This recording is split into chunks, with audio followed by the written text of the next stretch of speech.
అందరికీ నమస్కారం అండి. నా పేరు దాసరి నాగేశ్వరరావు. ఇది ఫామ్ ఆయిల్ కల్టివేషన్ అండి. నేను కొత్తగా వ్యవసాయంలో దిగాను కదా, ఇది ఎంతవరకు కరెక్ట్, ఇది వేస్తే ఇయ్యాలా వద్దా అనే డైమెన్షన్ లో ఉన్నాను. ఇంతలో మా కాడిగట్టు రైతు పోతుల కృష్ణ గారు అని చెప్పేసి ఒక పెద్ద రైతు, ఒక 50 ఎకరాలు, అరే అబ్బాయి కొత్తగా వ్యవసాయంలో దిగావు కదా, ఫామ్ ఆయిల్ పంట పండించుకోరా. పామ్ ఆయిల్ పంట పండించిన వాళ్ళు, తోట పెట్టిన వాళ్ళు, నేను స్వయంగా అనుభవిస్తున్నాను కాబట్టి నా అనుభవాన్ని మీతో పంచుకుంటున్నాను.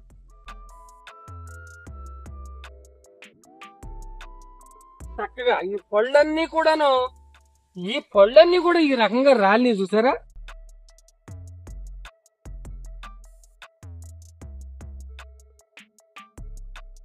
అసలు నిజం చెప్పాలి,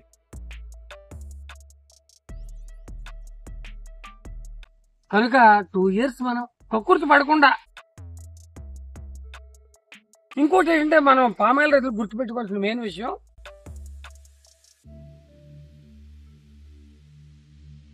వ్యవసాయం ఏదో ఇవాళ మొక్క నాటేసైనా పండేద్దాన్ని గాల్లో దీపం పెట్టి దేవుడా దేవుడా దేవుడా దేవుడా అంటే పండదు.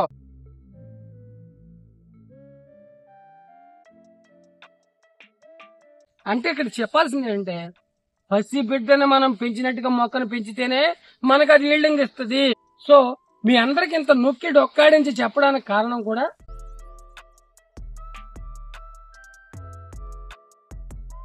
పామాయిల్ తోటలు వేసేవాళ్ళు, వెయ్యాలనుకుంటున్న వాళ్ళు, వేసిన వాళ్ళు కూడా ఇటువంటి నష్టాలు చవి చూడకూడదని, ఆదాయాన్ని మాత్రమే ఆర్జించాలని నా అనుభవాలను మీతో స్వయంగా పంచుకుంటున్నాను.